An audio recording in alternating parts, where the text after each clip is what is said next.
মর্দে মুজাহিদ মানে ভারতীয় জনতা পার্টির প্রধান মুখিয়া, যাকে আমরা নরেন্দ্র মোদী বলেছি, ইসলামের সবচেয়ে বড় যোদ্ধা। এবং সেই মর্দে মুজাহিদের অপারেশন সিঁদুরের কিছু সত্যতা আপনাদের কাছে বলছি। ঘটনাটা হলো এটাই যে অপারেশন সিঁদুরের নামে সারা ভারতের মিডিয়াকে কিনে নিয়ে হিন্দুদেরকে মূর্খ এবং বানানোর যে চক্রান্তটা পরিকল্পনাটা করা হয়েছে, সেই চক্রান্তর বাস্তব কঙ্কালসার চেহারাটা আপনাদেরকে বলছি। অপারেশন সিঁদুর নামটা কেন দেওয়া হয়েছে? হিন্দু মায়েদের সিঁদুরটা মুছে গেছে। কিন্তু সেম ঘটনার 24টা হিন্দু মহিলার যে সিঁদুরটা মুছে গেল মাথা থেকে, সেই 24টা হিন্দু মহিলার কি চাকরি দেওয়া হয়েছে? আপনি বলবেন এই ঘটনাটা কীরকম, বুঝতে পারলাম না।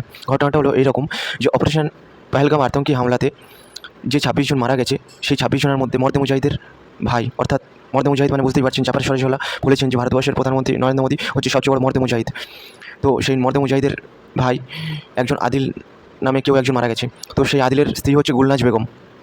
ঘটনাটা হলো এটা যে গুলনাজ বেগমকে সরকারি সহায়তা দেওয়া হয়েছে, তাকে বাহাদুরির পুরস্কার দেওয়া হয়েছে এবং বাহাদুরি পুরস্কারের সাথে সাথে জম্মু কাশ্মীরে মৎস্য বিভাগে চাকরি দেওয়া হয়েছে। কিন্তু ঘটনাটা হলো মূল্য হিন্দু মাল্য জেহাদি।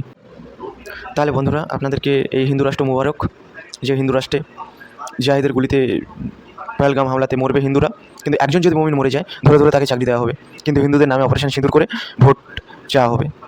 আপনার এই হিন্দু রাষ্ট্র মুবারক। আমার তো চাই না এই হিন্দু রাষ্ট্র।